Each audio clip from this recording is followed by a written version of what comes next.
Bartail has been one of the persons who's watched all the shows. I talk to him on a regular basis in the EverQuest Next IRC channel. What we saw with, Kunark for EQ2, you did those 400 quests, you did all the content. At the end of it, the world wasn't changed. Yeah, I'm Phantom X. I do social media and write articles for EQ Nexus. For the Fall of Bastion, there was a very definite, okay, this is where your story is going to fit into the world.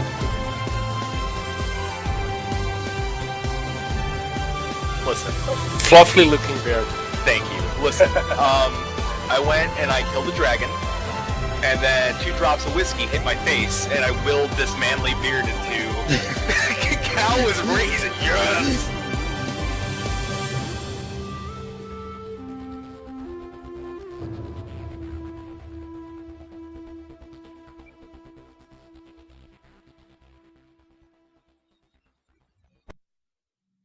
Walk like an Egyptian. All right. Well, while that's going on, or why they fixed that, I'll talk about my experience. I did spend a few hours inside the new patch. I played a lot with Andorin, Sun and Glare, and Zube. We went around killing things. It was a lot of fun. It was more towards what I kind of wanted from something like Landmark. It was the PvE is I think better than PvP. So, and the new weapons are fun. I did the sword and shield combo, and I love it. I love running around. I think we had a group where we had 2 sword and shields. Zube was running the electrical 2-handed sword, and then Andorin was doing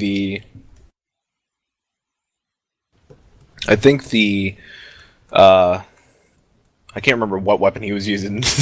Maybe the Adventurer's Sword. I think maybe just the Adventurer's Sword. And we were wrecking house. Like, I don't think any monster stood a chance. Like, no matter what it was just a train of us. We were exploring caves. It was just a train of 4 guys in a cave just wrecking house. So we were slaughtering the golems, and I don't like, if I don't know the name of the creatures, I'm sorry. So I'm just gonna say golem. We killed golems, and we killed. I think they're Slua. Okay, Slua. The plant creature from the one. Little Shop of Horrors. Yeah, the Chomper. And that was pretty good. It was a lot of fun. We did a lot of that, and I could see how that could be great. And we did that, and we explored. We didn't come across ruins, and we spent a little bit of time. Like, we went to the lower tiers, and so we did spend a lot of time. We just never came across ruins, and I know those are kind of rare, unless we did something wrong. Unless we had to did we have to pray to some sort of god and dig through a random wall and just find them? It's hit or miss. It's hit or miss. It is. And this is a dislike I'll bring up later, but it is, definitely. Yeah. I hit one right away when I first started playing. It was huge. It was massive. I was in love. And then I bring my friend online who hasn't played Landmark in a while. I'm like, hey, man, come check it out. We went 2 hours, no ruin. He just got pissed off and left. I was like, sorry, man. I don't know. Yeah, see, my experience is something similar to that. Like, I went down solo, and went tunneling and spelunking and looking for stuff and never ran into a ruin. And I guess that's part of the reward process of it, right? Is eventually it's gonna pay off, and you're gonna find that first ruin, and it's gonna be like, oh, I found it, yeah. And then you're gonna start looking for your friends, right? Because it's I know 3 or 4 people that have gotten their ruins as part of the what do they call it? The team up. With SOE, so they helped they helped with the developers to put the ruins in. I'm still waiting to find my first ruin and then find the ruin of someone I know, so I can be like, dude, I found it. Tag it, take a little picture of it, and be like, yeah, look what I got. I found your thing. So, am I allowed to talk yet? I think so. Maybe. Are you guys gonna lynch me if I talk again? Is it horrible? Oh no. Did you bring your towel? Have towel will travel. There you go. Anyways, no, it's not horrible, and I'm trying really hard not to hate on it. Oh, holy crap, it's fixed. Yay! Thank freaking God, because seriously, I was going to start raging. Just like, okay, so, now I'm trying, and then the dog goes fucking walking by, and he ruins it with his little claws on my hardwood floor, little bastard. So, now that I've dropped the F-bomb and the B-bomb and a few other bombs, the wubs have been banished. I'm not typing on my keyboard.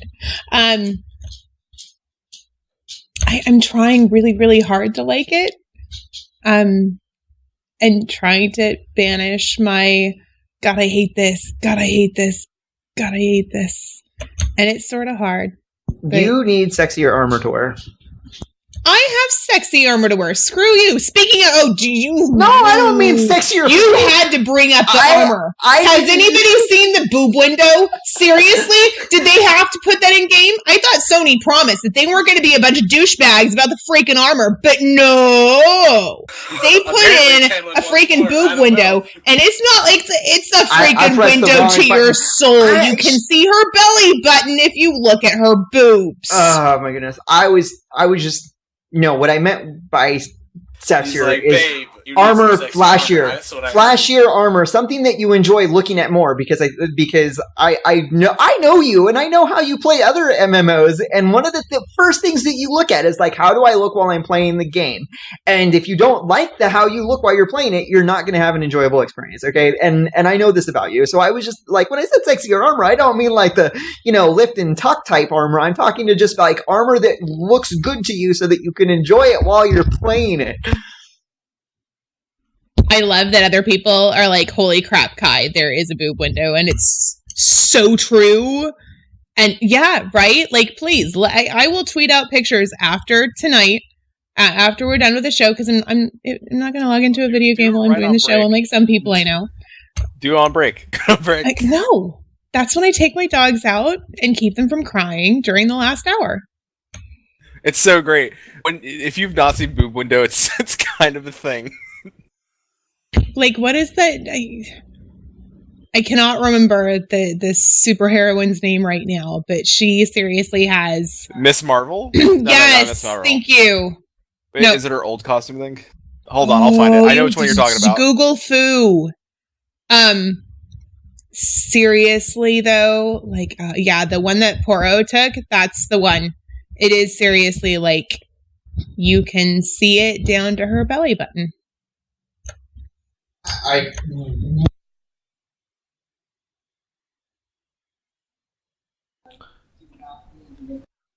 Power Girl! It was Power Girl! Yes!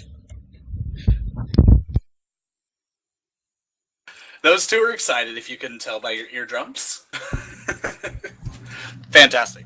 Sometimes I have to be louder than him. I like Sometimes. the boob window. I wish I had, a wood window. I wish I could just walk around with my trunk out in Landmark and be like, hey, this is who I am. If there's a boob window, there should be a junk window. That's all I'm saying. We didn't even finish up EverCast news, and we're like way off. Well, if you really want to show off the giant eggs in a basket, you go right ahead. Because seriously, I guess you could get some cleavage out of those, right? It's possible. Codpiece. He's going out on his looks. He's going out on the top. He just like I did a wood window. I'm so tweeting that out right now. Hashtag wood window. No. Oh, It would be a belt, slot, piece of, and it would be like a massive cod piece, and it would be just massive. I have to see if I have the picture still because I put a new hard drive in. But Final Fantasy had something like that where my chest piece was like two straps just covering my chest, like it was a bare chest, and I was just wearing like a Speedo. That's my character's thing. It was just boots, a Speedo, straps, and like Final Fantasy, like there are no qualms there. Like it's not like, oh, all the women have the sexy thing. Everyone, it's fair game. If women have a sexy like male cod piece thing, dudes have it too. Like it's this, like there's even playing ground there. Like they don't play favorites. It's just the ladies now. Men have skimpy outfits too. It was kind of funny because I was running around and be like, I'm tanking, look at me tank. No, the thing that I was looking for in the game, I haven't. Well, you know what? I haven't really tried making any armor in the game so far. But the cleric armor that they revealed at SOE Live, that was the very nice looking traditional plate looking set of armor. That's what I want, and I have not found that yet. If it's because I think I've seen other people wearing it in the game on like streams and stuff like that. I just haven't gone adventuring and found it yet. With the loot, but then again, I may have the recipe already. I just haven't built it yet. But is that in game now? What in game yet? That gorgeous cleric armor is. I think so. I believe that I've seen other people wearing it. But see, the thing is that now that my memory is like refreshing itself a little bit, I think it was during the Dave's live stream on New Year's Eve, and it was like I was watching the stream and I saw somebody who was wearing something like it, and I meant to investigate further. I just didn't have the opportunity to. But yeah, I mean, that's like the epic. Oh, and the other thing that bothered me is that I looked at the sword and shield set that's in the game currently, and it's Shadow, and I wanted to stay away from Shadow. Oh yeah, that's right. You were complaining about the whole Shadow thing because the last armor was very Shadow based too. Yeah. Or you can go Highlander. Sorry. Misspoke there, but the lightning sword, the big ass bastard sword that you run around with, that is like straight out of Highlander, lightning and all, man. Just raise it up. There can only be one. Yeah, and I'll get around to that. But see, the thing is that I found a weapon that works, and so I'm like, why do I want to switch this out when I'm just using the basic adventuring sword, and I'm not having any problem with the mobs. And I think that when we're talking about combat, I think that's one of the things like we were going to talk about is like, do you think it's too easy or do you think it's too difficult? Because like Chad and I, we were both saying, or even Flash, you were saying that was like, these mobs are really, really easy. It's like if you dodge their big attack and you really run into no problem. And like make them smarter, make them more mobile, make them do more, because right now they're pretty easy. And I think that was the consensus. But do you think we're the minority because we're like the we play games all the time and we play very action-based games as well? Right. There's been a lot of feedback on the forums and on Reddit in regards to combat, and we'll get into a little later, I guess more specifically. But a lot of people have been very upset with how movement-based it is. But at the same time, I'm seeing a lot of people from the MMO crowd, like Feldon and others, who are straight EQ2, hotbar MMO players, and they're starting to really dig it. So I think that maybe a lot of people are getting frustrated with the learning curve, and they're just not knowing what to expect because there's not a lot of communication in the game on what to expect. The mobs don't emote that much. If you don't see their little animation, you don't really know what to do, I think. If you're not a gamer like we are, we're used to looking for those little animations. I think I think it's just more frustration than it is complete ridicule of the system. Yeah, the Chomper has got a pretty obvious animation. It's like it's hawking back a loogie before it spits it out.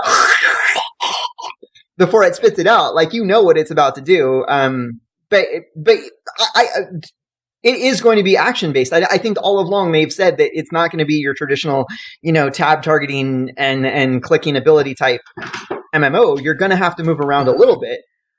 Yeah, and even if you, I was gonna say I just don't feel afraid. Like I don't fear the monster. Like I don't exactly.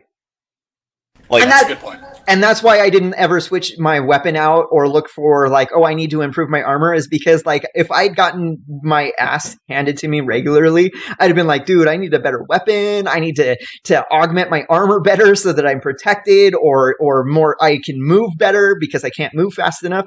But right now I'm not in that at all. And so I'm like, well, I've got a sword, charge, because that's all I need.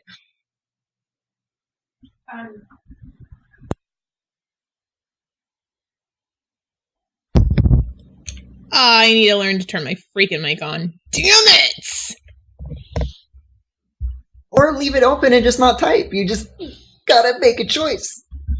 Oh, okay. So I can leave it on if I don't talk. But then they hear you.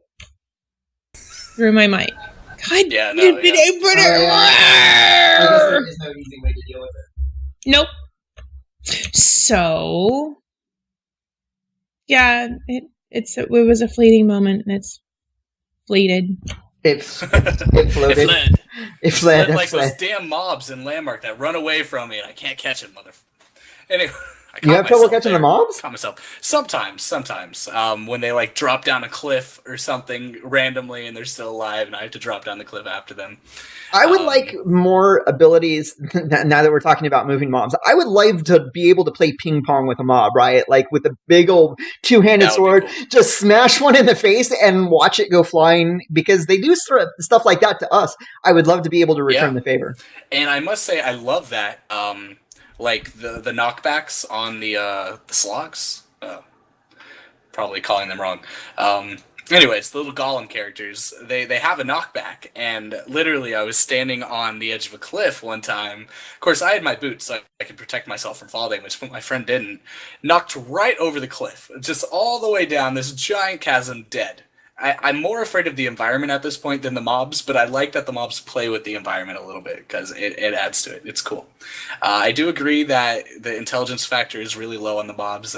I think a lot of the frustration is with the leashing too, especially around actual monuments or ruins. The leash range isn't very far, and it'll vary by AI, as it should. Every AI should have different kind of goals, but there's no way to communicate that to the player yet. So all of a sudden you see one mob go a certain distance and the other mob just says screw you, and you think it's a complete bug, but it's really working as intended. I think there's going to have to be a lot more communication from the mobs, especially if they're supposed to be more intelligent. If not, we're just going to think it's a complete glitch that they're running in weird angles and doing odd things. It doesn't seem like it's a feature. Seems like it's a bug, kind of. But I'm very happy with the first implementation. Yeah, it's definitely a wait and see situation. Like, I mean, I haven't noticed it, but I haven't ran into many mobs more than one at a time. And because I have that simple action sword, like, even if they try running for me, I just charge them again. So, like, I haven't ran into any of those type of problems. Have you? So I've mentioned that, like, I have not felt the need to craft armor. So I haven't messed around with the new crafting system. Chad, Flatus, have you messed around with it at all? I know that I got, like, part of the loot. One of the things I got was like a necklace or a trinket of precision, and I thought that was awesome. Even though I haven't made anything with it, I was like, oh, I got my first loot. I mean, I kind of like was looking it over, but then I kept saying, like, well, if I do that, then it affects, like, why would I want to do this? Like, it affects what I kind of have already, and I kind of dig, like, I have all this, like, I was wearing the tank, or I guess what you would consider the tanking armor, or the warrior, or the sword swing something. I don't know names. I'm sorry. Even if I learned them, I'd still forget them. Right. Well, so, you just like, what weapon is it, and is it the left right click or the right mouse click? Yeah, right. Well, either way, it's the armor set. Like, I can't. I'm like, well, if I take that out, or I'm like, oh, I don't want to lose my belt to fly, because I like, you know, because those are my shoes. But then I was like, well, no, I got all this and this, and like, I can't justify certain swap outs just because of certain things. I was like, I can see it if I was going for a specific build, but for the monsters, no. Maybe for PvP, I could see swapping the certain things in and out, but for PvE, it's just kind of like, well, I have an easy time as it is. I don't really need to swap things out. Exactly.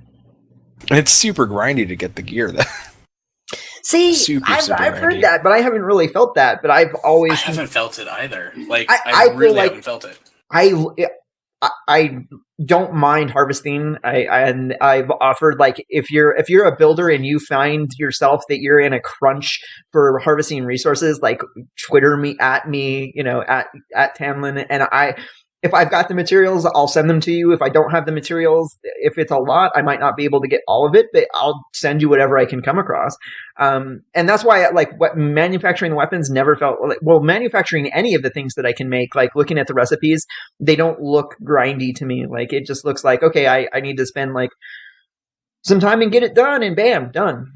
The newest thing, and I think why most people complain, is the ether shards are, like, required for everything. But they're not hard to get. Well, like, I have crafted, like, 4 pieces of armor and 2 weapons now, and literally that's not playing a lot. Maybe I got good drops or something, but it wasn't difficult at all. Like, they make you the salvaging and the refining you or whatever, you can use like primal weapons, and a lot of the weapons are primal. So even if you're going for like a shadow essence, you can still use a primal weapon. Maybe people aren't reading that correctly, and so they're thinking it's a bigger grind than it is. But I'm actually excited that crafting is tied to adventuring for once. That it seems like it's kind of a world, and I don't think the grind's too bad from my end. I've been able to craft a lot, and it hasn't bothered me. And I wish that the recipes were tradable.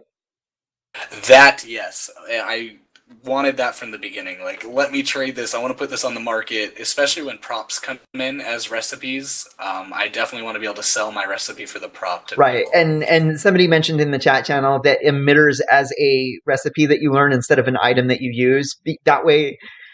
Yeah, there's just like, for one, like, I would love to be able to buy recipes off of adventurers as somebody who just wants to sit back and craft. I'd be like, dude, sell them to me. What do you need? I will give you what you want for them, and I want them for me.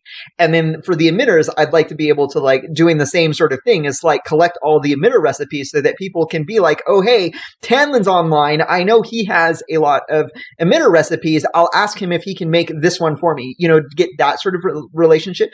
But at the moment, it's like, now, I mean, it's like you've got to go adventure to get them, and then once you have them, that is your supply. And yeah, well, I mean, you can trade with somebody, but it has to be the second copy of the recipe. So out of all the recipes that you can get and things like that, you have to get it a second time to be able to have a tradable version. Like, it just automatically goes into your or into your knowledge bank, and I don't like that. There was things that we could do the improvement on, right? There was something else about crafting that I would like to see the improvement on, and I can't think of it. I can hit on the armor since we were talking about that a little bit. I actually was someone who was like, oh, I'm going to craft that Lucent Wand. I'm going to go for a heal spec. It looks super badass. It sounds like Star Wars. You're like pew-pewing as you play it. It's a lot of fun, the weapon itself. The damage is a little low on it. But anyways, I was like, man, I was looking at the armor recipes, and there's armor that, like, oh, when you deal damage or deal a crit, your armor increases. And I'm like, man, I could make this into a hybrid tank and just have like an instant heal. I might not do a lot of damage, but my crits that did could heal my armor up. Unfortunately, the wand doesn't crit, I found out. Like, literally, it just does not crit at all. I was so mad after I made this whole big build. It works great with the bow and things like that, but the whole purpose of my build was just useless because the wand doesn't crit. Which is funny. If you could change that, SOE, I'd love you. Which is funny because there used to be the joke back in Warcraft, many years ago, is that heals crit, heals can't crit, that sort of thing. Like, and like, as somebody who played a healer, I was like, yes, heals can crit. Would you stop? You know. Anyway, it was this huge trolling thing that people could do with one another. But you're right. Heals should crit. Your wand should crit. And it's, I mean, maybe it does every now and then, but it's not noticeable. The bow, if you have some crit armor on, it's like crit, you know, and wand, it's like crit. It's bad. But anyways, I really like the foundation of the armor. I'm not much of a min-maxer in games at all, but for this being a classless system with 3 abilities per weapon, I'm already having a lot of fun with customizing my armor and making it play off of each other. I can only imagine when it's a full-blown MMO with more skills and armor pieces that can affect specific skills.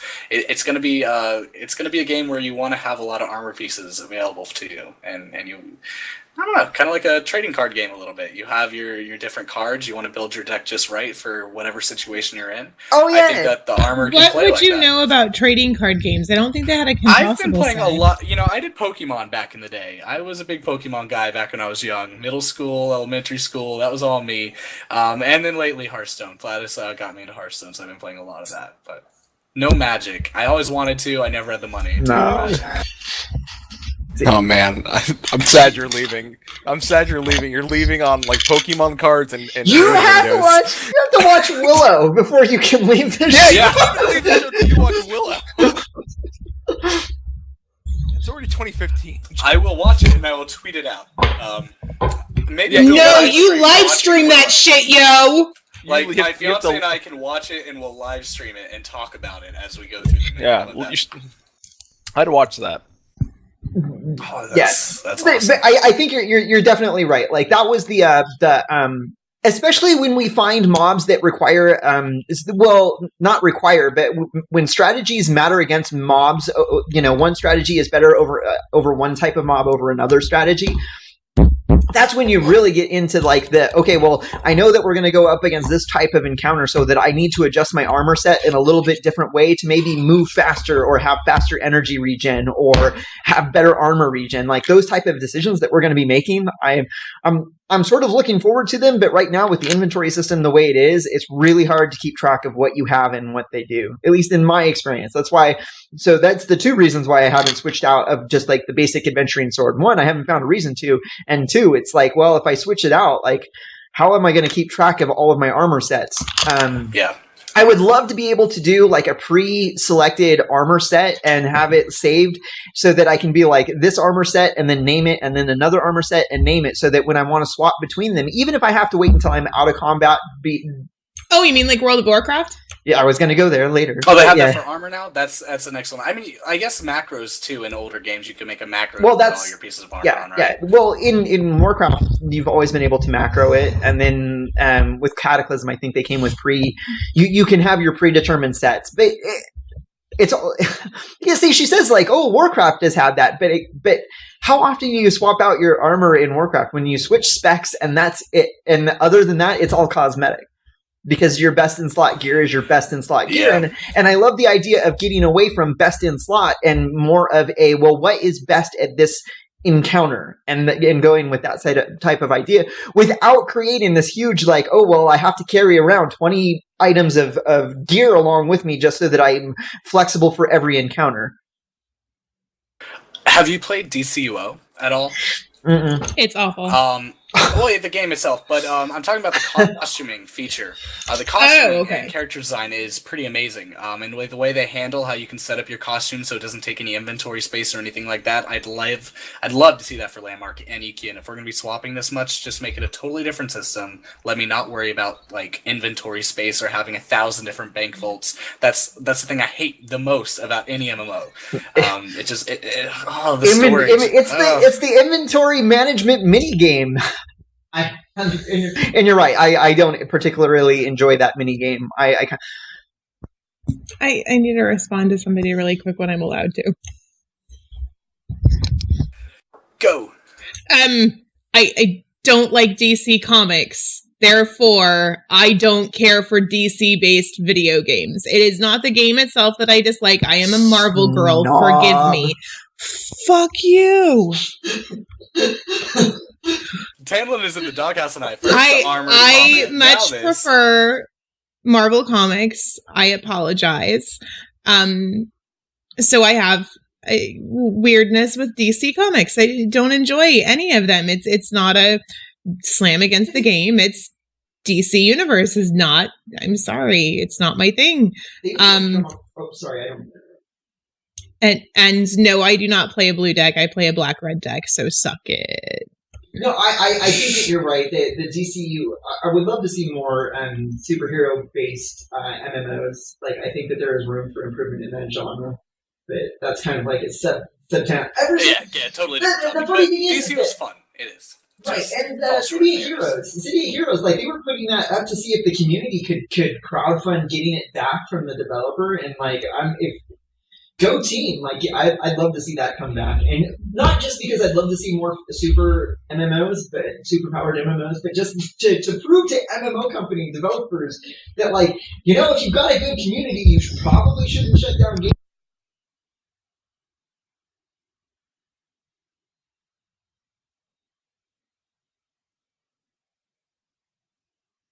Sorry, I wasn't trying to type while he was talking. I apologize. I was typing as well.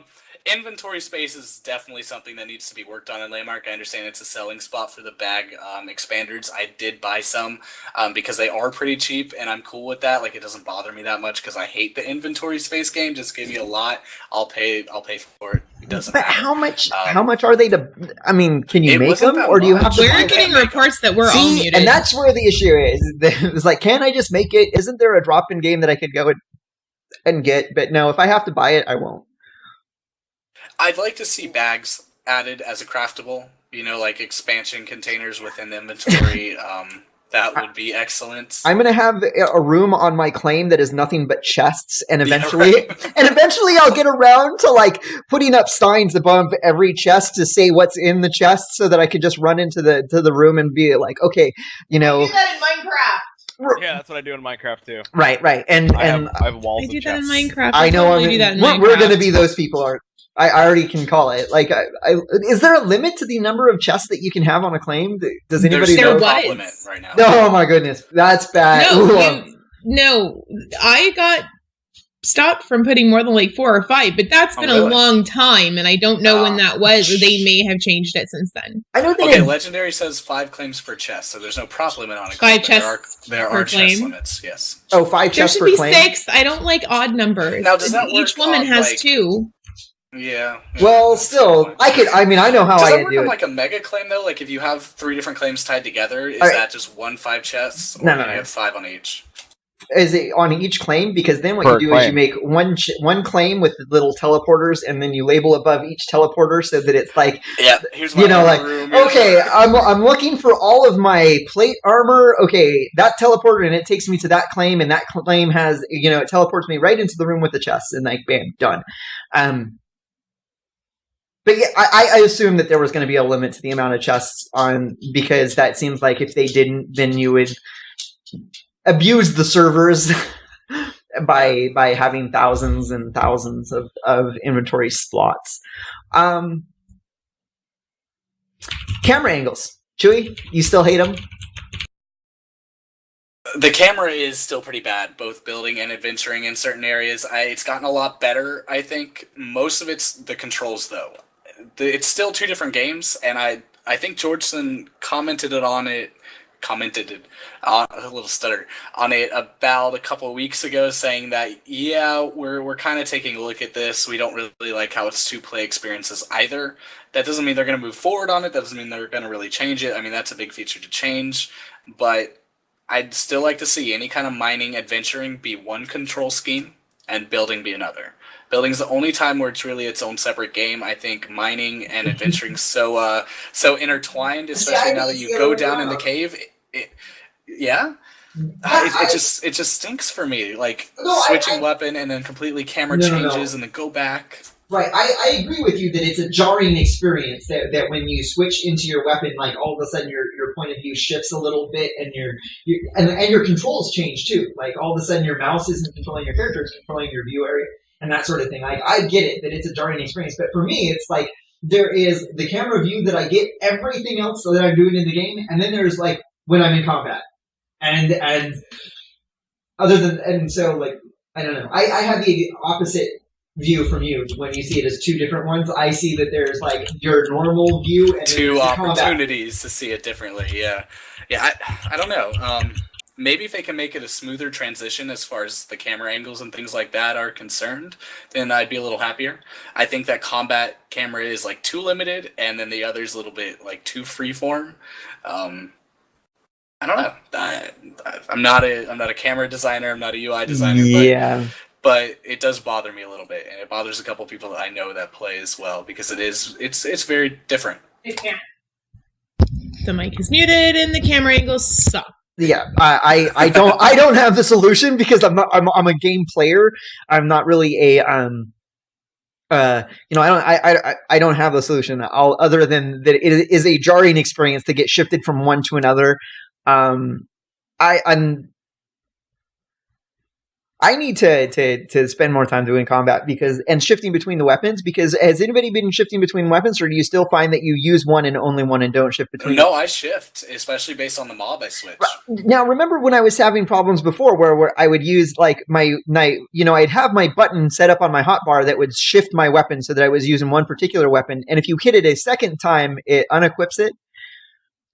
And so, like, if you hit it twice in a row, like you double tap, it would equip it and then unequip it, and then you have no weapon, and you're running around like, and that sucked. And I haven't, now that I have my trusty adventurer sword and I don't use anything else beside it because I'm pretty proficient with it, I find that I do that a lot less.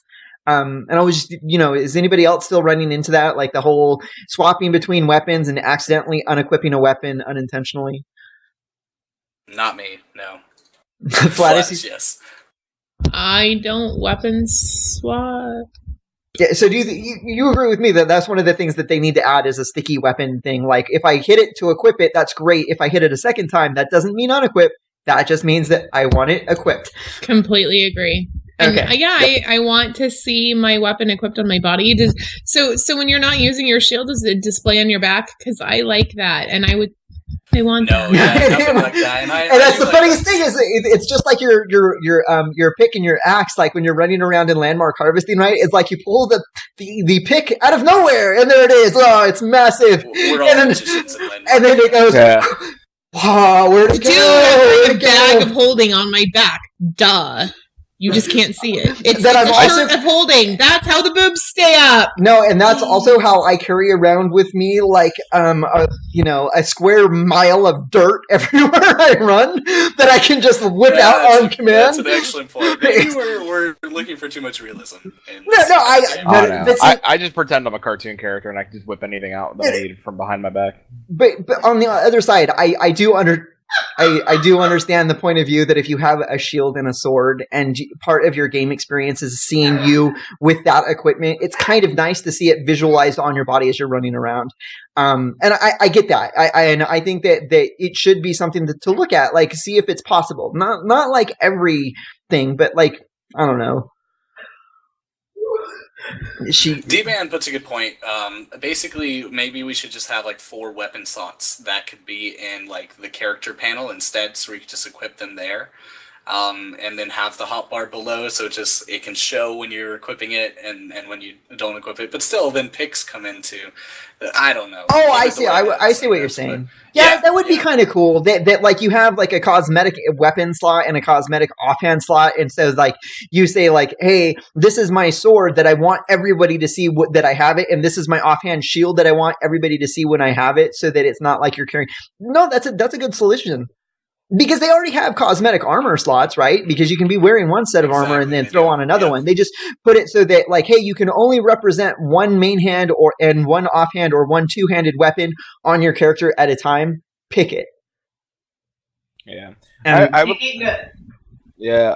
know.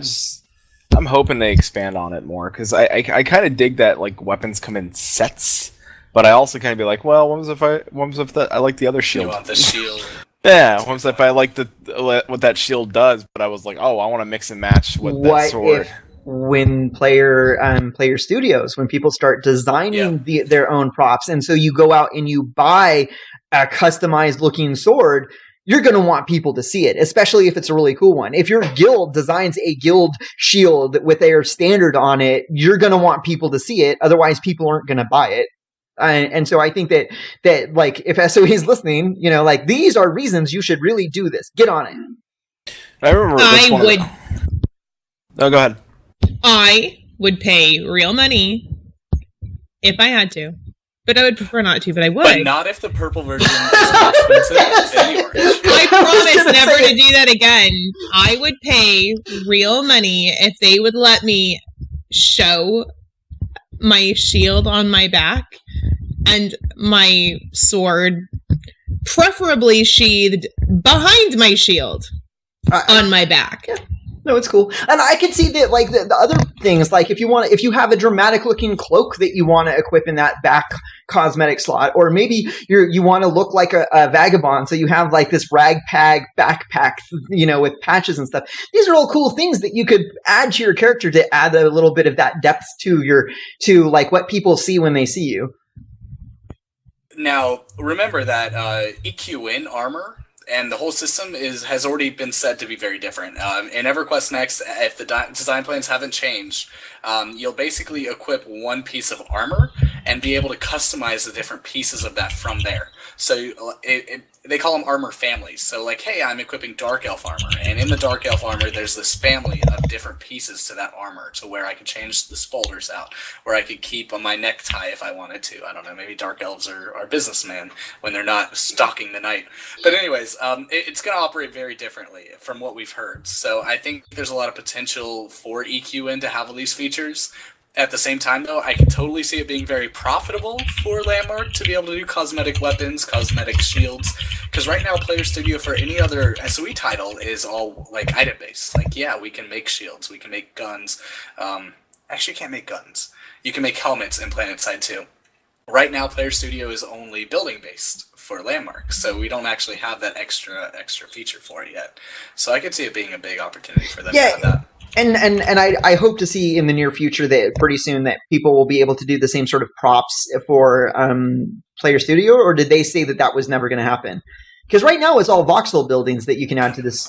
I don't think they've stated that it's never going to happen. But it's just not they've really stated that it is going to happen either. But it's in all the other games, so why wouldn't it? I don't know. Right. Well, because and I mean the reason not to limit it to is because SOE has a very limited art team, and they're given a priority task. And if you open it up to the community, then you've just hired the entire community as an art team, and now you're just in the business of selecting which is good and appropriate props to bring in and which aren't. Yeah, don't forget, like, when they hold those contests to build us this thing for the ogres or the dark elves, everyone's giving away free art assets. Essentially, not saying some thing. damn sick art assets too. Have Which, you by seen the some way, of those ogre builds? Like, which is I'm fantastic. blown away. And a lot of them are amazing. I completely agree that they really need to redo the Dark Elf Landmarks of Landmark contest again, like towards the end of the alpha or closed beta, whatever you want to call it, because the building that has gone on since like from the beginning of alpha and the beginning of beta till now, it's just mind blowing. I mean, I from what I've been seeing since alpha till now, especially with picks from Cody and a lot of the other people in the community, the game has changed. Like the building aspect of the game has changed significantly. And it's great. I think that's good. I think this is where the building aspect should be. The monster aspect, if you get, like I said, you get a good team going. You got to train. You got to. And it's not a hype train. But it's not a hype train. But it's training the zone probably meant one thing back in 1999. But now, if we train the zone, it's just me and a group of people just go woo woo. Nuke the content. Well, you don't even have to have a train. Like if you're patient and a solo player, you can. Yeah. But that's for now. Do I want patience or do I want to group up and just go woo? Yeah. right. They did say that the difficulty doesn't really change by the tier right now, and that will be changing. So it could be you go down to tier 5, maybe you get your ass whipped. Which was funny is like as we were talking, like I asked Gladys, like how many emitters have you got? And you guys have got your bags overflowing with emitters, and I have got no emitters in all the adventuring I've done. And I'm like, I'm telling you, what am I doing wrong? I think you got to group up with people and just ride the train. You got to be like Terry Tate. Office linebacker, hump it, bump it, woo! Come on in. Yeah, absolutely. We always talk about needing like to group in an MMO and forcing social features. Well, this isn't mechanical because you can solo every mob in the game. Yet it's hella more fun to do it with a person. So. I mean, maybe it's always more fun when you do it with someone else. It is always more fun, isn't it? Absolutely. But that's definitely true in Landmark. Like, Flat has totally missed the rim shot. I don't know what you're doing. Join general channel and group up with people. That's why it's like, what? You missed the opportunity to use the rim shot noise drop when they were talking about it's always activities that are more fun with more people. That's not close enough. I failed you all. I'm sorry.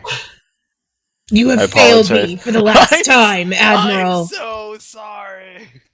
Hey, Legendary asked a great question. I think we should come back from the break and talk about it, which is the voice chat in game now that it has also been implemented. Oh my god, look at all the Zoran the Bear sent me, Jesus! Holy, hi Zoran's friends. Wow. Okay, so after the break, talk a little bit about the voice chat. We got a raid from Legendary too. This is just a raid kind of night. Hey everybody, welcome. Hi. There's a lot of spam in this channel right now.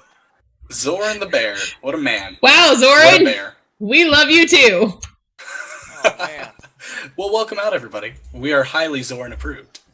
Hey, Zoran, how's it going, buddy? Voice chat's an awesome feature, though, that I would love to talk about more. You're giving me this weird look. We will talk about that after the break. An idea is great. Current implementation's a little rough, but it's pretty dang close to being good. I think there's just some oddities to it that need improvement. Character key mapping, for one, push-to-talk mapping, that could be a nice feature to add. But we can talk about all that when we get back. We still have like 2 minutes left, or do you want to talk about it now? No, we got 2 minutes, so I was going to say, everybody that's coming from Zoran the Bears channel, welcome to EverCast. If you don't know who I am, I'm Flatus. And I'm a sexy beast. And listen, everybody here is also sexy. Damn. Chewy down below is leaving, but he's still sexy. Talon's got a beard, and Kyless is down there looking hot as always. So sit right back. We're going to show you 2 videos, and we'll be right back. And hang in there for the second half of Don't Panic. Insert your Babel fish, grab your towels, and this is episode 42 of EverCast. Stay classy, people.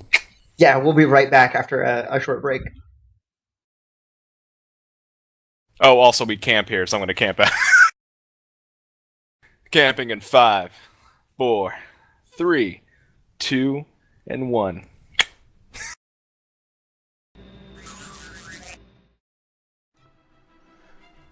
Hello everyone, and welcome to MMORPG.com's The List. I'm your host Rob. This week's list is Top 5 Things We Want from MMOs in 2015, and it was written by David Jagno. Number 5. Stable game launches. Yeah, MMOs are always going to have less than ideal launches. It's not as easy as walking to your local retailer of choice, buying a disc, and plopping it into your machine. Even if that is what you choose to do, there are patches, network issues, lag, connection concerns, server overloads, and a billion other things that always seem to go wrong during launch month. Unfortunately, it's gotten to the point that it seems like games aren't even ready to play these days until at least a month after the official launch date. Everything from ArcAge, Elder Scrolls Online, and Worlds of Draenor had launch woes in some shape or form. Some are worse than others, but the fact remains that we've yet to reach the era of stable game launches. Will that begin in 2015? Probably not, but we can at least hope. Number 4. Focus on content. The secret sauce that keeps you logging into your favorite MMO isn't that flashy new feature or the new armor skins they released. It's the content. Having engaging and entertaining things to do in a game is more important than anything else. What we'd love to see is a refocusing for game developers to be less about the sizzle and more about the steak. We'll take fewer features for better quests or less grinding for bigger zones. If my options for progression consist of playing the same things that would have been available since the game launched over 2 years ago, looking at you Guild Wars 2, then there's a problem. Keep releasing new and fun content. That's how you keep people playing your game. Number 3. Deliver on promises. It seems like more than anything, 2014 was the year of broken promises for the industry. Whether it be the still absent The Elder Scrolls Online console version, Destiny feeling more like an MMO, Shadow of Revan making the Old Republic worth playing again, or any of the other various promises we were hoping to see fulfilled, everything fell short. WildStar was far from the dominant new subscription game it was supposed to be, and even the existing MMOs out there failed to deliver. Hopefully in 2015, Landmark will grow into its own and finally get out from behind Next Shadow, and fingers crossed here, we will finally get to see and play something definitive in regards to EverQuest Next itself. There are lots of big things possibly coming next year, so hopefully more than anything, developers can at least deliver on the things that they've promised to deliver. That would already be a huge improvement. Number 2. Avoid gimmicks. The word gimmick is so hard to define. What one person considers a gimmick, another person might consider a revolution in game design.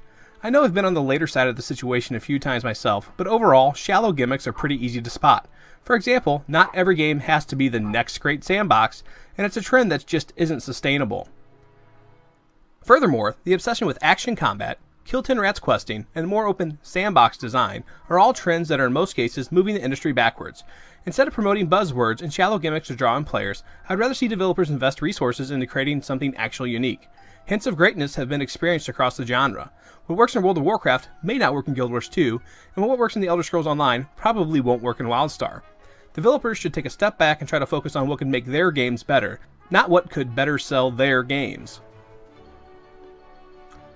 Number 1. Bring back adventure. This list about things we miss from old school MMOs does a great job of expanding upon the points I want to make here. It all boils down to the fact that MMOs in today's markets are all about accessibility. They're so focused on being approachable and easy to pick up and play that they lose what made them so special to begin with. Maybe part of that is due to the fact that the MMO isn't a new concept anymore. Maybe it's that gamers aren't as proactive and invested in self-discovery, or maybe it's just better game design. Whatever it is, I feel the sense of adventure is lost in most modern MMOs.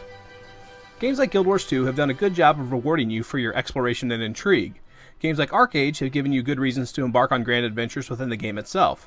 If you go a step further and look at stuff like Minecraft or Trove, or even Darkfall, we can see hints of player-made journeys, but so much of that is due to the creativity on the part of the player rather than design divergence by the developers. Let us explore things that seem to be out of reach, hide caves and treasure chests in areas they shouldn't be, require us to explore areas on our own without the guidance of our interface. Think outside the box. That's what MMOs need right now. Creativity and originality, not the same old theme park and sandbox game designs.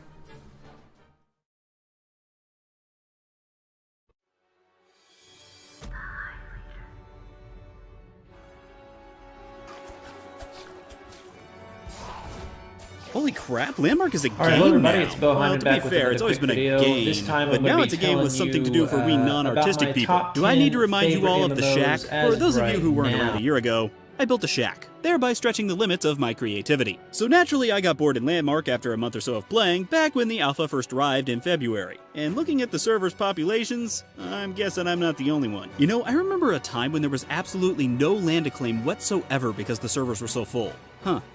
I wonder what happened. Oh, maybe it's because you put in a cash store into your alpha game after only 2 months, when people had already paid $60 to get into your game, instead of putting in something interesting that might keep people around, like, I don't know, combat! But I digress. Honestly, it's because there just wasn't much to do. You could build, or gather, or build, or gather, or build, or gather. Combat wasn't in the game yet, which sucked considering it was one of the selling points of the game when I bought into Alpha for $100 before it launched. Yeah, I'm still bitter. And what's the moral of this story? Never buy into early access alphas or betas, because you never know what you're gonna get. Although this philosophy might single-handedly remove all the games on Steam. I'll have to think on that one. Anyway, finally, Combat is here. Granted, it's actually been in the game since late August, but only in PvP form. Now it's in PvE form. So, was it worth the wait? Well, I'm actually having a pretty good time with it. Although I must say that crafting some of these weapons can be a bit grindy. To craft a weapon, you need 6 essences, which can only be obtained by disassembling equipment at this station.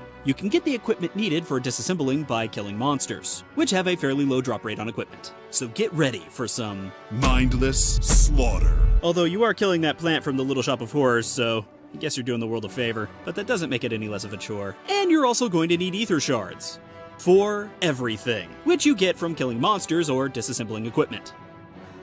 I'm starting to see a pattern here. On the upside, this game has always had one thing going for it that I love in MMOs. Exploration. This game practically begs for you to explore, and with the addition of caves, the call for adventure is even greater. You can either use the portal to teleport down to different layers of the earth, or you can dig.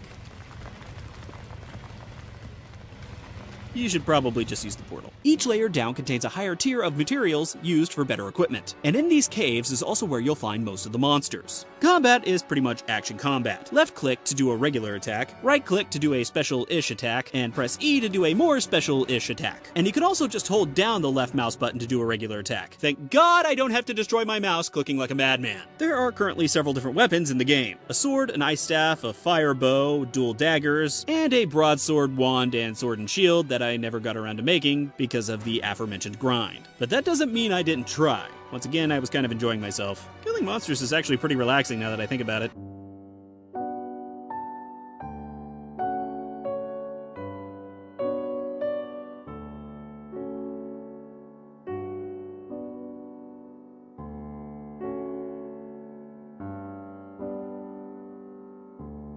The main feature I'm enjoying so far is the exploration aspect. It occasionally makes for some really cool discoveries, like finding a treasure chest, or this one time I found some ruins with a ton of bad guys. These made for some really cool stories and honestly made the whole thing rather enjoyable. I could also see this being a lot of fun with a friend, especially because some of the monsters hit really hard. Stupid plant monsters hit like a semi. If the SOE team can keep bringing this kind of fun to the game, I could see this becoming something pretty enjoyable. Maybe introduce some things like random dungeons to find where players are encouraged to group up and fight stronger monsters for better loot. And maybe also finding a purpose for all of these cool things we can build. That'd probably be a good idea. Because right now I don't see a point. Perhaps adding in a survival aspect? That's all the rage right now. You know what, why don't you just go ahead and make it Minecraft? You're like 98% there already.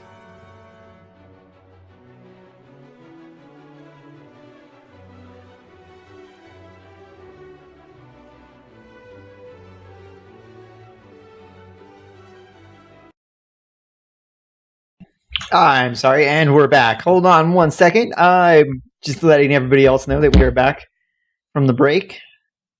Wow, yeah, awesome. Great videos, by the way, especially the second one. Actually, the first one, too. Both of them hit on one big thing about MMOs and something that we've all expressed in the past that we wanted: adventure. Fucking adventure. We want to be able to go out, we want to be able to find new damn things, and we don't want to be stuck in some theme park grind. Landmark does that, and it does that better than any other game out there. Right Did you mean... Wait, what did you mean by fucking adventure? You know exactly what I mean. See, the thing Leisure is... Suit Larry stuff going on? I have no idea what you're talking about. Hi. The second video, like, I just... okay, so...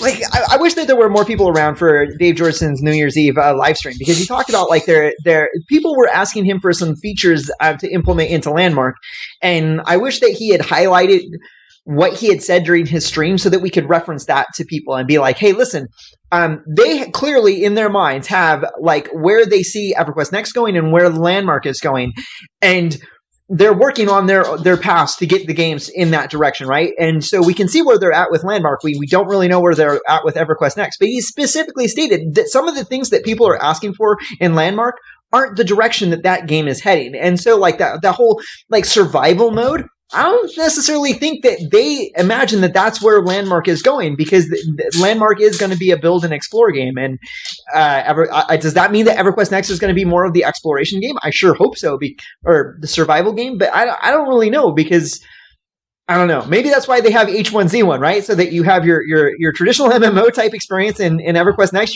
your build and create and explore in Landmark, and then if you want to play survival, go play H1Z1. It's funny, we've been playing Landmark for about a year now.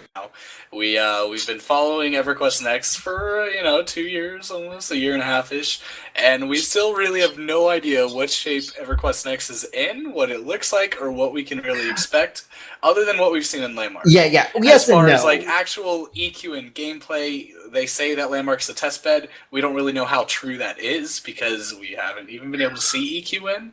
Maybe it could be a whole new experience, something like completely different. I still think that Landmark could be a side project, to be honest. I think that EQN still has a large percentage of the team devoted to it.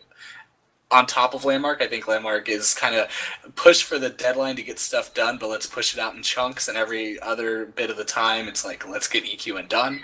That's my opinion, though, and it's not really backed up by anything, because they say Landmark is the test bed. It I is. just don't know how, at least, I don't know how much I believe it. Because when they showed us the video footage from SOA Live, and they showed us the Dark Elves, right? And we saw that armor, and I was like, whoa, that's cool. And then it was put in. And then it was in Landmark. How many other armor sets they already have?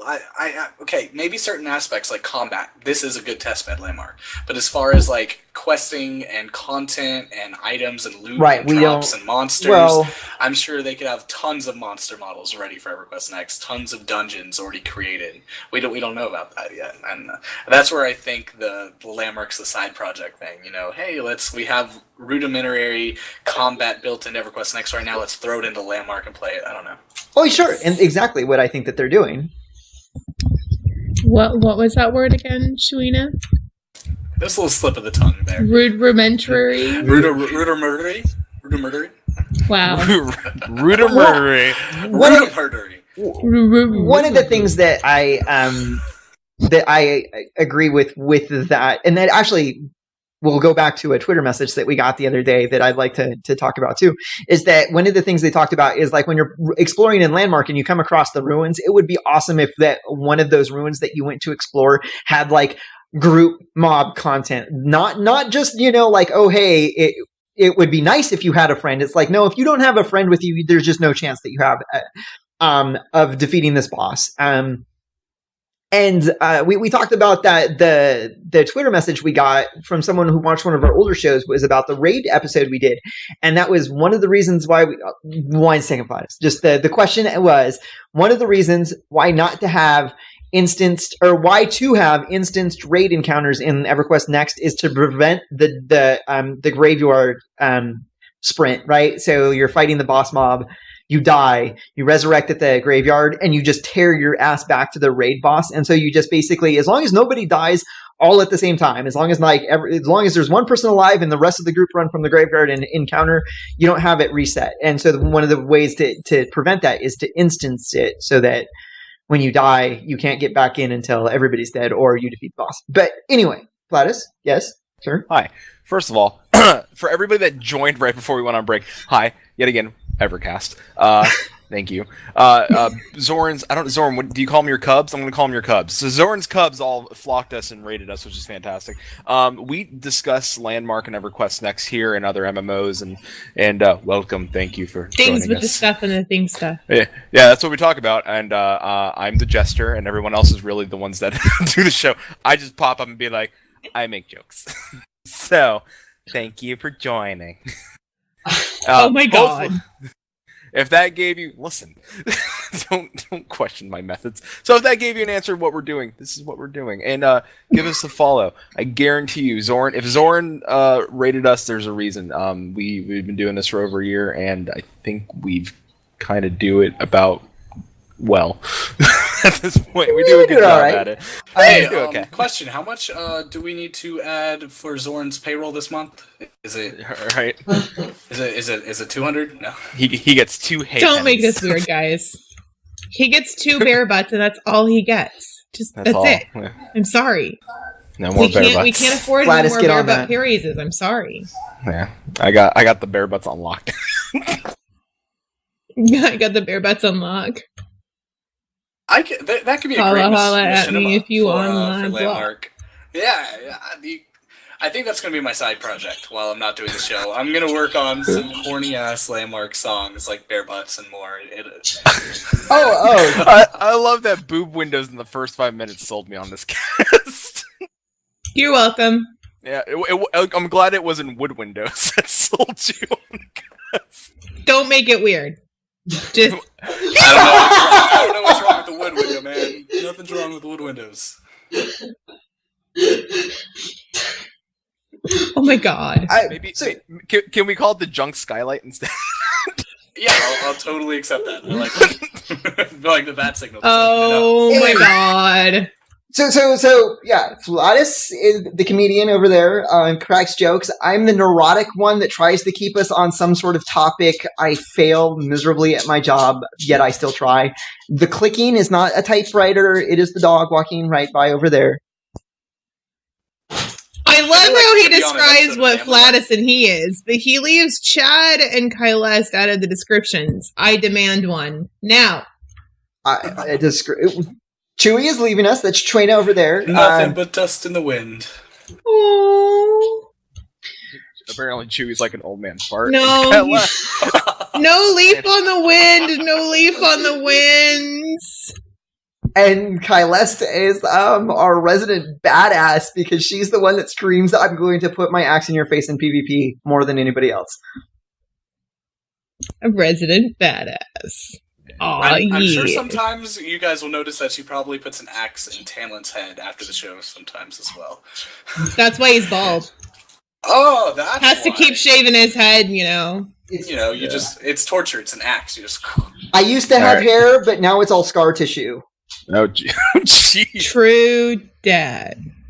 Chuina is leaving because he is getting married and cannot balance a show and a woman and video games and soon moving, new job, working on stuff. Maybe in the future we'll be back. I might do some writing on the side. I'll definitely still be around in Norath and Landmark. Like I'm not going anywhere. Just the weekly commitment to the show. Just not for now, you know. But I'll still be around. I'll still troll chat. I mean, I can log in and watch the show and troll everybody. That's the most fun I look forward to this. Yeah. And just like anything else, of course, if we need a guest, Chew's always welcome first and foremost. So he's like, hey, I want to come on Sunday because I need to discuss what's happening in the game. That's a good point. Good point. Sensation. Yeah, absolutely. Also, these, they're my tanking gloves. Those are pretty badass tanking gloves. Because I have to wear gloves when I tank dungeons and raids. I have to. So these are my tanking gloves. It's because you're bad to the bone. Bad to the bone. No, it's because I play undead, dude. Duh. That works too. So rating question was, and if I remember the question, And it was voice chat. Voice I chat don't think first. Oh, and that too. Voice chat. No. But we'll get her back to voice chat. We definitely want to talk about that because I think The rating. Chewy and I have different opinions on that. But he comes from more of a PlanetSide 2 background, so he's had experience with it before. I have not, and I don't like it. But Well, let's Okay, I like sneak it. preview. I like it because I'm tired of typing in MMOs. There's enough button clicking. Everyone uses voice chat anyways, and this allows me to have voice chat with whoever the hell I want. It'll only expand with custom channels in game. I think the quality of it's really good. It doesn't have some lack of features like being able to assign push to talk. And it's hard to configure.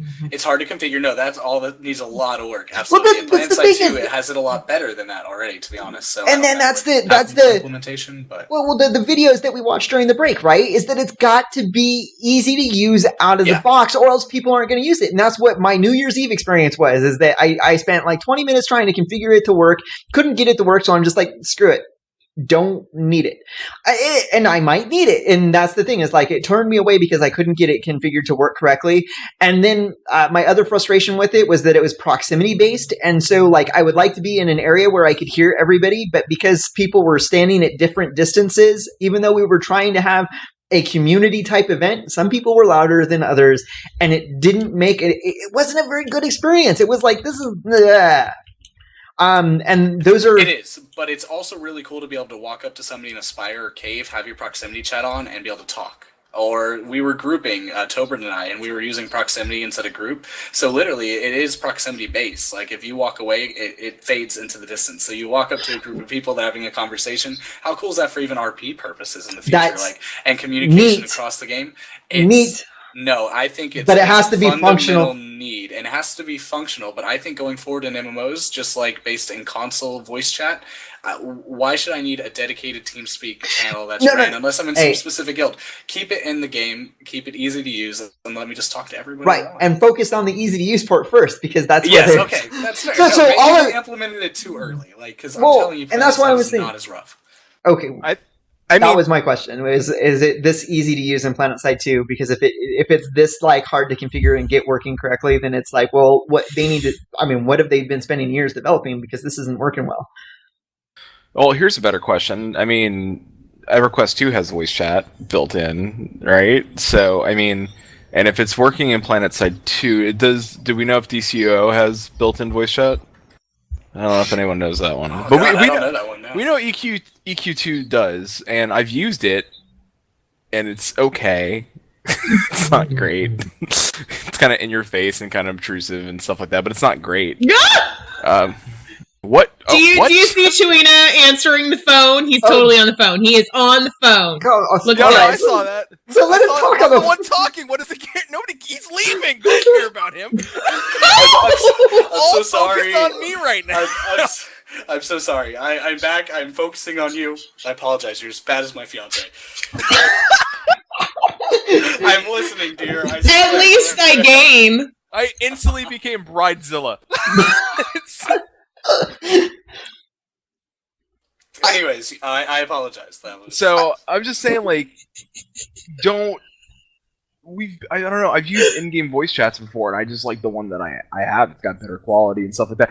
I could see for an RP aspect, yes, and maybe just maybe that the reason they implemented it now is that they want it's. What are people complaining about with voice chat? So that when it's implemented in EverQuest Next, I'm expecting that to be a nice, like, when they launch it, it's there. They have it figured out, and that I'm okay with, because it's already been stated and that once open beta hits, that a large portion of the Landmark, a good chunk of the Landmark team is moving over to EverQuest Next. So, so once open, gone. So. I will add that in EverQuest 2, it is very easy to use, and that's kind of the only kind of traditional RPG experience that I've used voice chat in. PlanetSide 2 doesn't really count, it's a shooter, but it really helps for pugs and pug raids and things like that. Like grouping up with random people because you don't have to invite them to your TeamSpeak channel. It can take a long ass time to type out a strat. As a tank, Kailas, I bet you've had to type out a lot of long ass strats to people who have never done a fight before. It's super easy if you can just talk to them.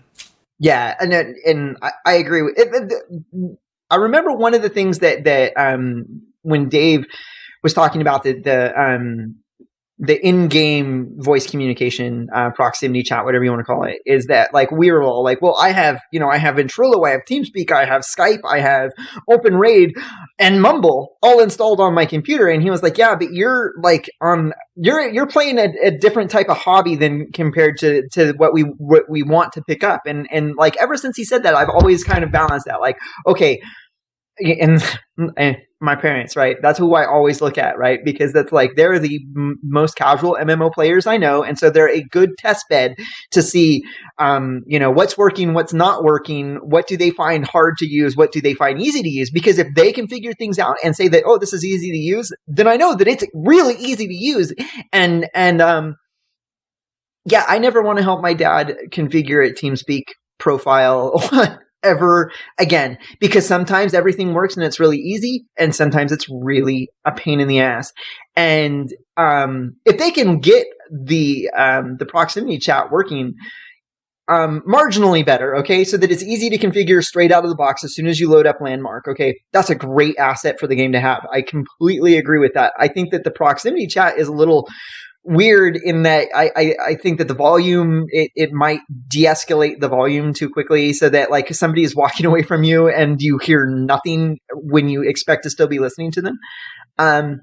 But yeah, I think that, you know what, I think that more, like you said, like the console games all have that now coming in, right? That's what, PC games are gonna, in this respect, PC games need to catch up with console games. Definitely. I mean, have you even used Steam's in-game or in-channel voice? It's terrible. It's absolutely terrible. Don't use that. Skype is better than that. And when Skype's better for something with gaming, it's just bad. And the same thing with Warcraft had. We experimented like years ago with Warcraft's built-in voice server, and it was garbage. And ever since we couldn't get it configured to work correctly, we were just like, well, we're not even going to bother with it. And like even amongst us, like, even on the show, like we all have Skype and TeamSpeak, and we use Skype for one thing, but we realize that TeamSpeak is better, so we use it for another thing. And so it's like we still haven't found like the best thing. It's a very, it's something that needs to get worked out a little bit better with Skype and TeamSpeak and all of that. And if the games can make it easy to use right on install, that's like a huge bonus for that game. Yeah. Well, let's go back to the rating question, because I think sure. Because I do want to talk about that, because it's a thing and it needs to be addressed. And I think Tanlin and I don't know, Chewy, I think you agreed as well, kind of like pre-show. And I think Kailas agreed as well. I mean, it's interesting. But one of the rare times where all four of us kind of said, yeah, well, that's true. There it is.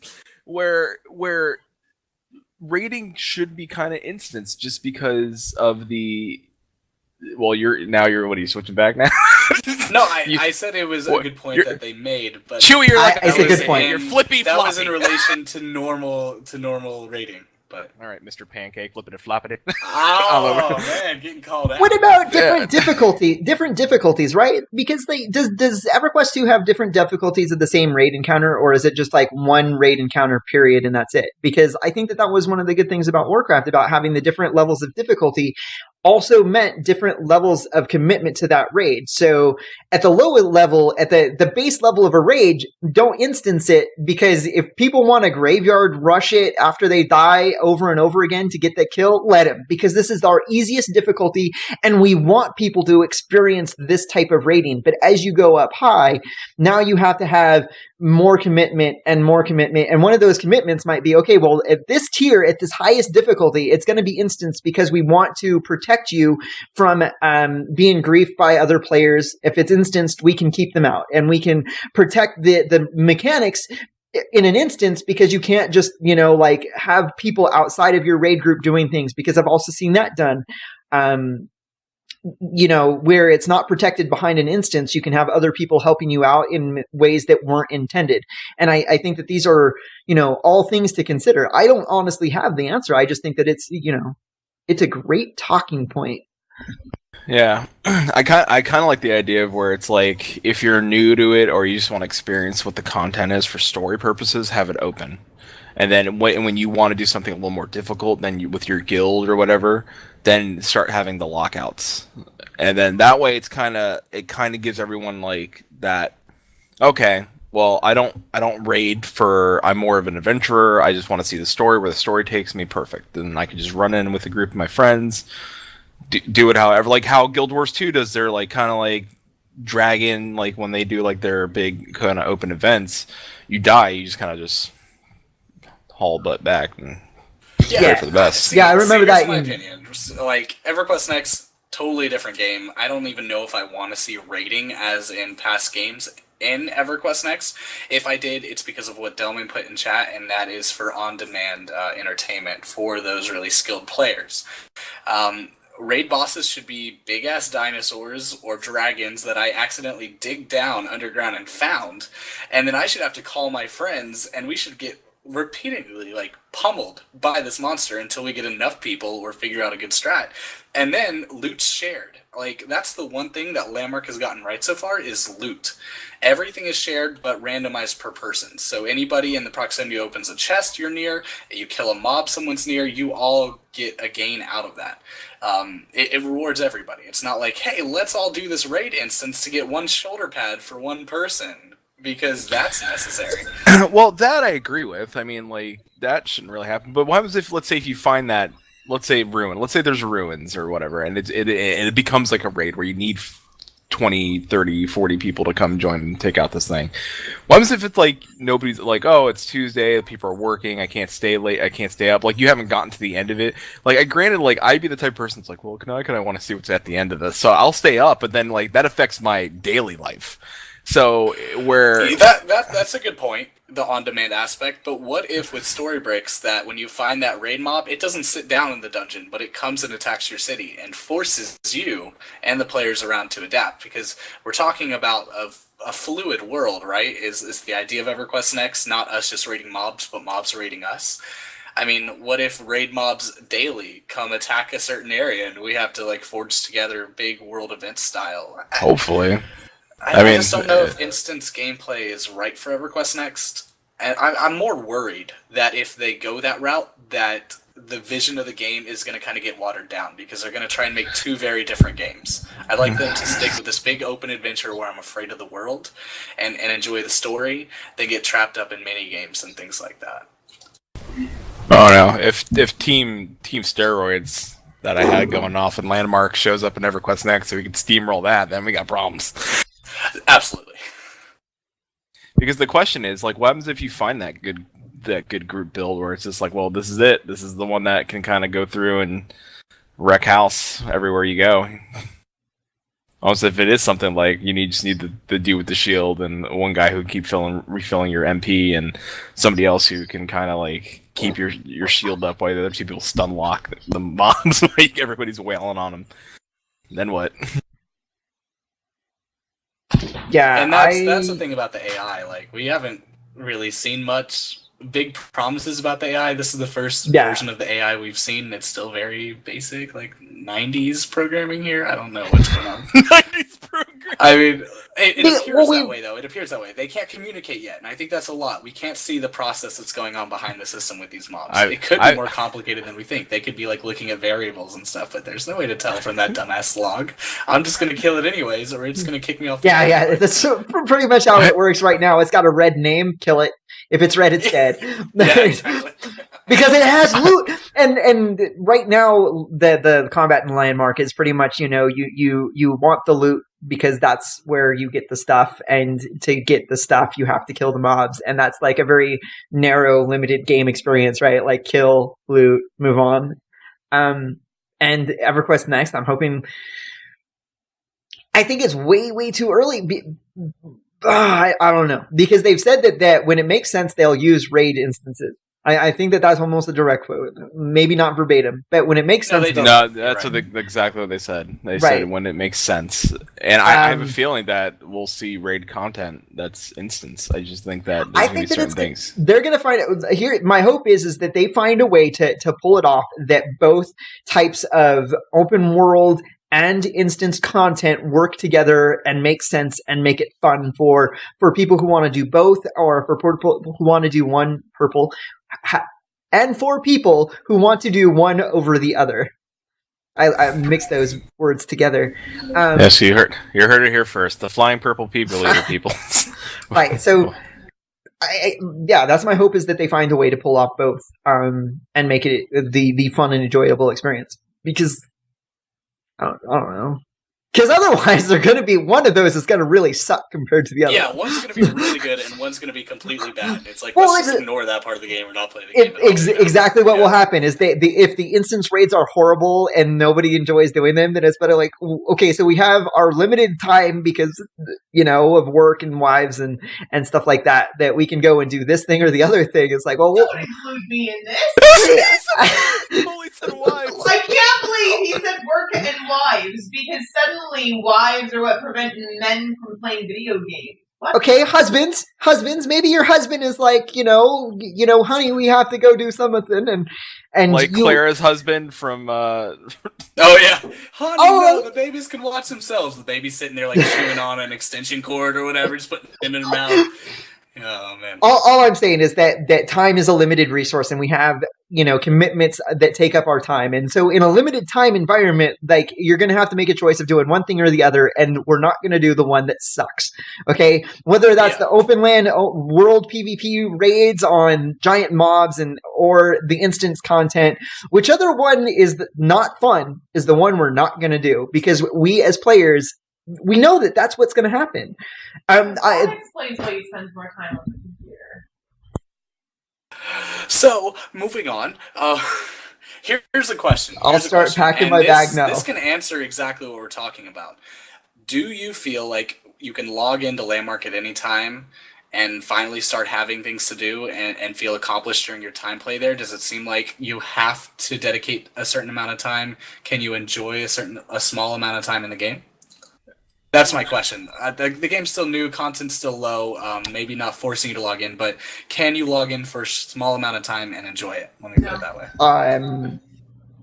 Right now, for me, because like I've mentioned before, that Landmark is a very different gameplay experience for me, so I have to have like a creative mindset when I log in, and that creative mind space only lasts like an hour or two. Beyond that, like, my brain starts getting frazzled, and it's like I think I've mentioned before, like, my imagination is bigger than my building skills, and my building skills can't keep up with my imagination, and so, like, I have to very focus, like, I am going to focus on this particular part of my build, and I can get maybe an hour of building on that before my imagination starts running away, and then I can do this, and I can do this.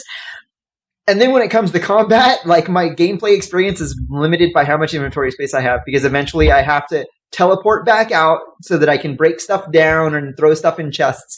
And when I teleport out, that usually it doesn't feel fun to have to jump back in. And that's normally what will happen when I go adventuring is I'll log in and I'll go adventuring, I'll jump down into a cave, and when my bags are full, that's when I'm done. That's when he starts cussing.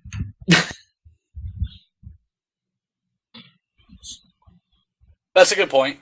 I felt that in normal MMOs. I call it the big journal syndrome, the big quest journal syndrome. You log in and you're like, shit, I have so much to do. I don't even know where to start. I'll do this later. Like, it becomes sort of a chore. So far in Landmark, I guess maybe because I'm not as serious about the game and I do it just for pleasure, that I can enjoy any limited time in the game, whether I'm just going to another person's claim. Like, I check out Fugazid's claim a lot just to walk through it and enjoy it. Pop down in the caves for a while. If I want to craft a little, it's there. But for me, I can enjoy that. And I guess it gives me hope for EQN that if there is all this unlimited content around us all the time in EQN, you can dig underground, you can go adventure here, you can go there, you can easily teleport to a friend, then I think it could be a completely open world and still have the accessibility of short play times. But I don't know. It all depends on progression too, right? Because typically you need to grind in an MMO. And you have to grind a lot for crafting in Landmark, but I think that's where most of the time sink comes through. I have to complete this raid zone. It takes 2 hours to complete this raid zone. If I don't complete this raid zone, I cannot progress, kind of deal. Go on. I was gonna say, for me, it's more of a I like the same thing for Minecraft for me. Like, I hop into Minecraft when I want to kind of like detach myself and kind of relax. Like, I'll dig down and build some stuff and go mining and survive and do that. Like, I think Landmark would probably be that game where if I just like feel like I need to unwind for a little bit, I just like log in and go mining and build a horrible cube-shaped shack and be like, "That's my box. I have a box. Like my box, I built it. This is the limit of my imagination. Is this box? I fits. Yeah. That's essentially it. If I'll just sit in my box and be like, "Here's it, guys." Yes. And so what I was going to say is that I actually now that I think about it, I have like 3 different mind states of playing Landmark, because there's building, there's adventuring, and then there's harvesting. And harvesting, like, because it goes into a different inventory type management system, like, and I've never filled that thing up. Normally what I'll do is I'll sit down and be like, oh, to build like one thing or another, I need like 5,000 of this and 2,000 of this, and I'll just go out until I have it. And that is more limited by what I feel I need at that particular time, and not like a time constraint. I could spend, 2-3 hours just harvesting, and that probably makes me a little bit weird, that I can just like, with my hammer and my pick. Put on some good music, run around. It's even cooler when you find a ruin. Like, I'm telling you, that's the feature of EQN is digging down and finding some lost dungeon, because there's no storyline there at all, but just going into the giant ass room and you see this cool ass ruin, you go up to it and you see the mobs all over it that you have to kill to get through it. And that's when it really becomes like this part of this art experience, right? Is that somebody, when they were building it, they were coming up with some sort of narrative about what was going on. Like, a fireball came down in from over here. And so when you go and you actually find the ruins, you'll be like, okay, well, I can see that there's, the hole in the ceiling over here and some scorch marks over here. It's like, did a fireball come in like over there? And Chad and I, we were building back when we were doing the Wood Elf City. We came up with that same sort of thing, right? Like, I was up on top of the hill with these huge trees, and I was building up into the trees, and you were going to be like the Wood Elf village down below, and we were building. Yeah, the one that like escaped it was just like, from the feudal environment, or the rebels or outcasts who are now living down below, right, or something. Yeah, and I forget who it was, but it was. It might have been Tolkien, but it might have been David Eddings. And David Eddings came, like, I was reading his his book, his journal about writing, and one of the things is like, start with a map, right? And as you're drawing a map, the places that you're putting in the game, they'll start to tell you, or not in a game, but as you're drawing places on the map, they will start speaking to you, and they'll start telling you a story, and all you have to do is like kind of capture that. That's where I think ruin exploration is, like, that's why I'm so frustrated that I haven't found any yet. Like, I've seen pictures of them, but I haven't been able to like run around in them and really look. That was Tolkien. Was it Tolkien who was like, start with a map? Yeah.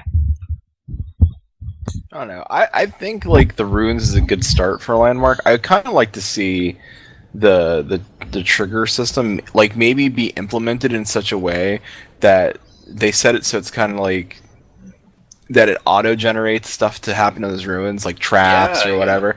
Like just say like, just have it set up like, oh, if the ruin exists, a ruin does pop up, these set of rules can happen. Like this, one of these couple things, you get traps, or it spawns like a horde of monsters or whatever like that. So it's kind of like, all right, I can go in here, and then all of a sudden, like, things start happening. And so it makes the ruins a little more like, if they're rare, cool, and if they're rare, there should be some danger behind them, and there should be traps and stuff like that. I think that they could do it. It's an idea. I mean, once the dungeon mastering systems come in, and you can actually place NPCs and storylines, they could easily do build competitions, I imagine, that copy those aspects of the game too.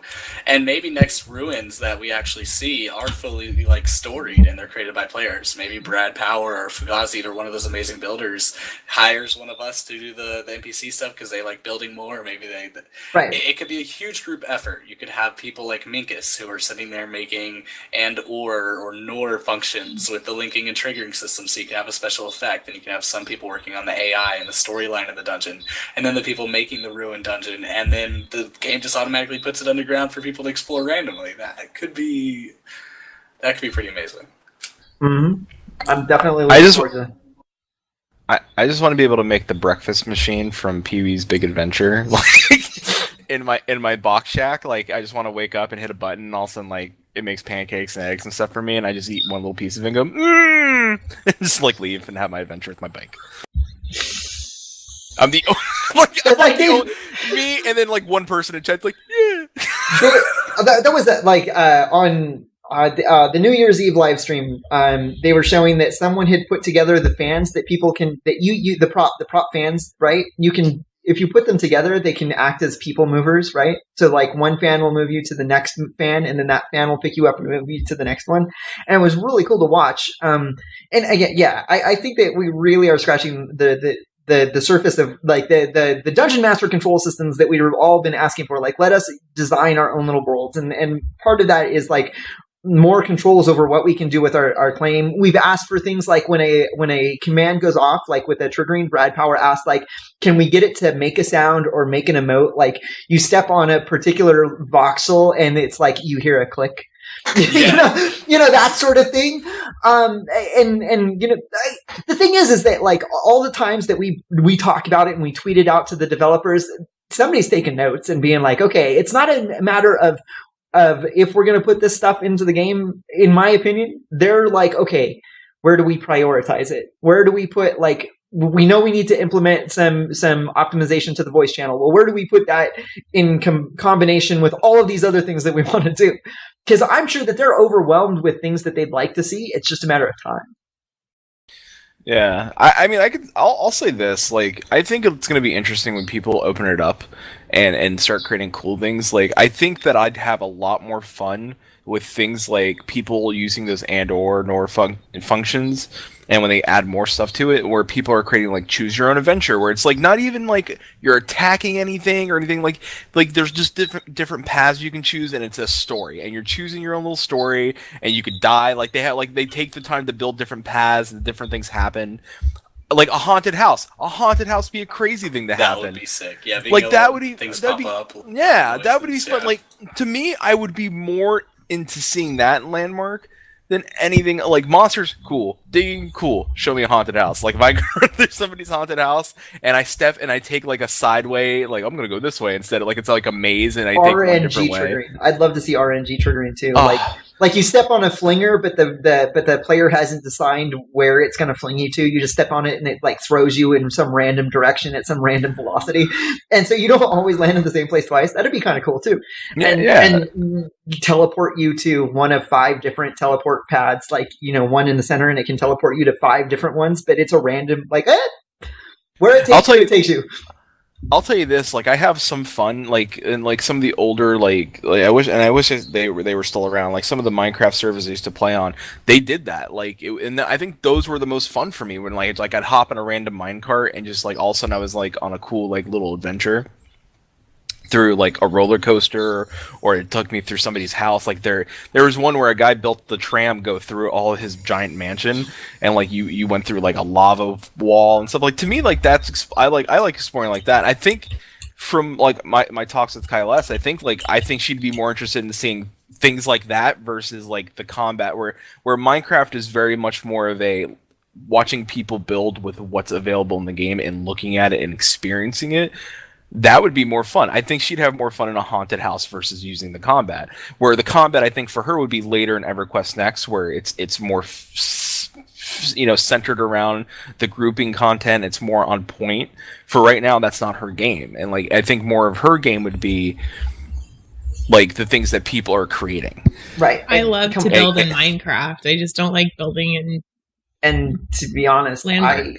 I hate the kill stuff or kill mobs and steal their loot or steal their stuff type loot systems where that is the gameplay experience. Like it's needlessly violent and you know, like that video that we watched during the break where he was like, you're going on a murderous rampage, and that's the point of the comment. Get ready for mindless slaughter. Mindless slaughter, that's what he said. Yeah, it's like I would like to see something a little bit more interesting than that, because otherwise I'm perfectly content standing in the back harvesting for people to trade for the things that I need and want. And that's why it was like, can then we make the recipes not bind? not automatically learn so that I can acquire them from more people? I'm gonna create a little commercial where I just play the In the Eyes of an Angel, like arms of an angel, and they're like, how many chompers have to die before we take a stand and say no more?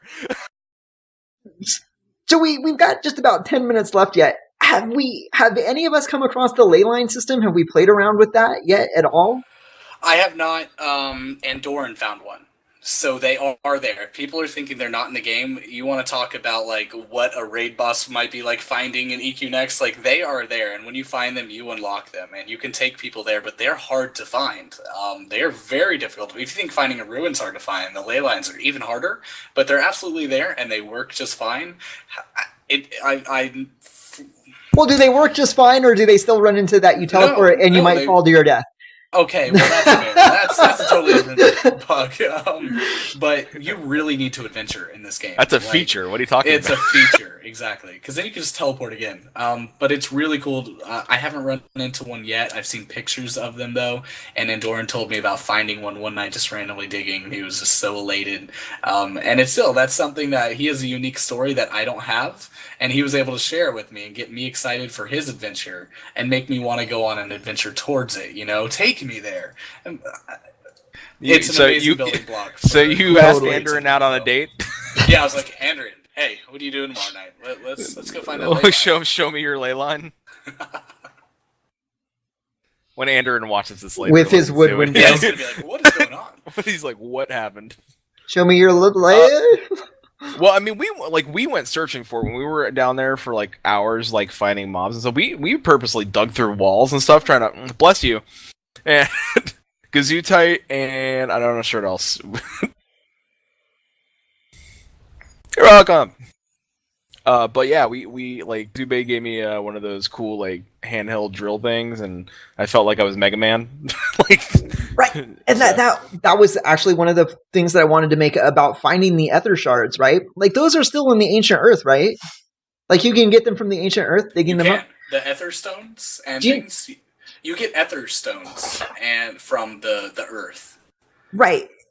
So like the old upgrading stuff's all gone. Right, but if you're like, we need to tell people that are new to Landmark is that like before you go adventuring, you need to find someone to make you one of those ore finders and the ground finders, because once you hit that button, it shows you right where the ancient Earth is to get the ether shards to build your better equipment. And that's why I think that's one of the reasons why I didn't find it particularly grindy, is because I could hit one button and see where the things are that I needed. So I knew where to go to, and I also have like the massive pummeler, demolisher, the thing that goes through the earth.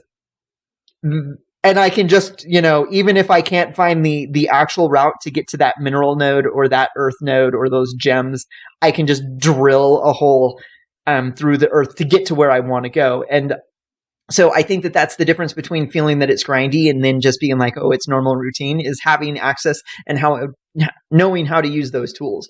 Because that's something you were asking for with crafting too, I believe, back in the day, is you were like, don't make it like a system that is... It's basically like a theme park where my character has to learn a skill, but make it so it's a skill I actually have to learn. That's a skill you actually have to know and spread with people. I mean, yeah, but that's not necessarily harvesting. Frustrating to most people, but it makes it for a possibility, though, to where you could be some crazy-ass dungeon master and know where everything is because you found this special way to use the tool that no one else has. Yep. You can spread it with the world. And again, that's not necessarily a crafting thing. That's more of a harvesting thing. And I know. In my mind, I separate them out a little bit more. I really need to spend some more time with the crafting system now that it's in. Because is it still like you make one thing and it just comes with that one set of stats? There's no randomness to it. So the hardest part of making something is to do the exploration to actually find how to make it, and that's for now. Yeah. And that's for now, and I don't find that particularly enjoyable. But when the upgrade system comes that they've talked about, or the imbuing system, or where you can start like adding, because the old system was you made your pick, but then you could upgrade it and customize it with the the components that you were able to make. That made it more interesting because you could have a high speed pick or a high damage pick or one with a larger radius. And the idea is that, well, how far can you go with the PvE equipment that you can make in the game?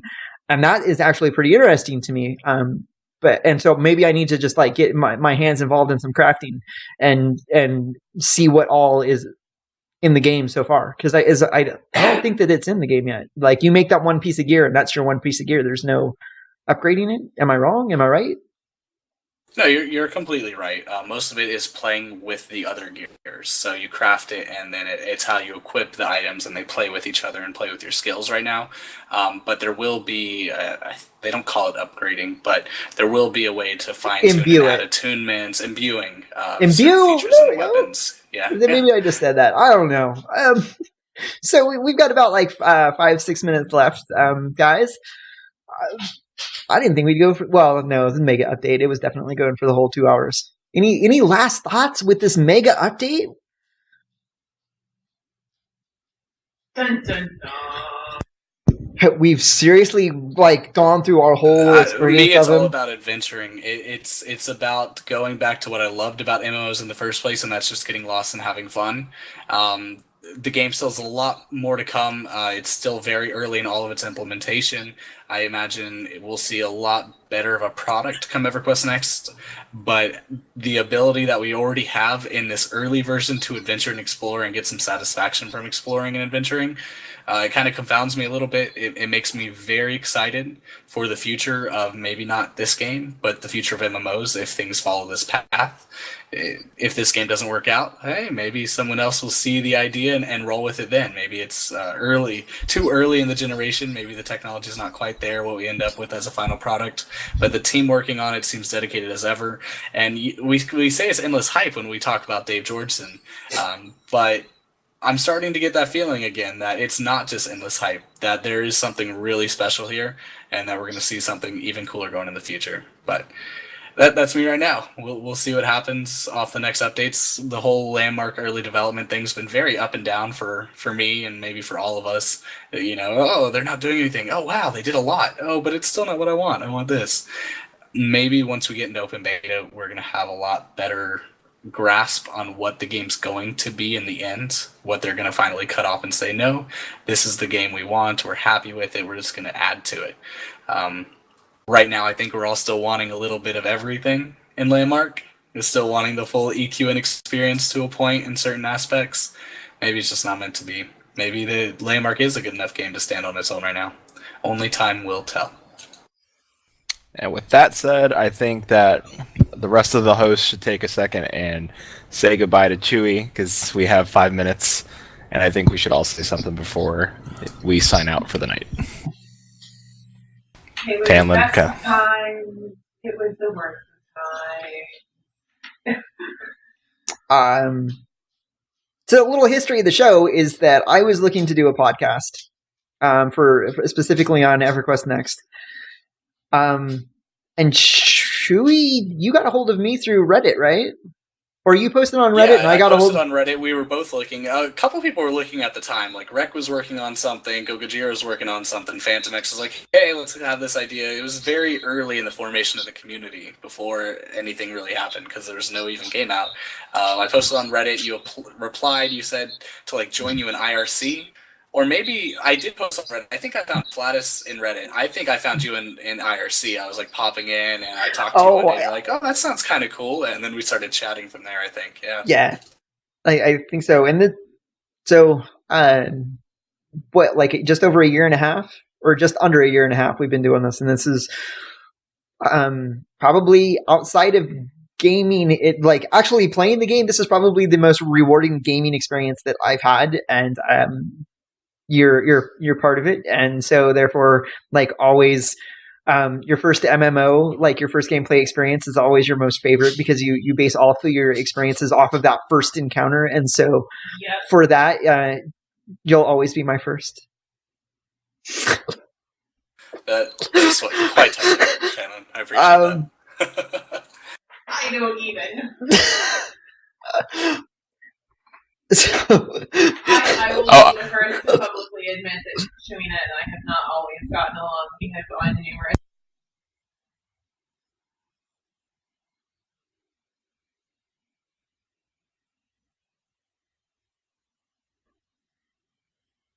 and vice versa. We definitely have had fun back in the day. Absolutely.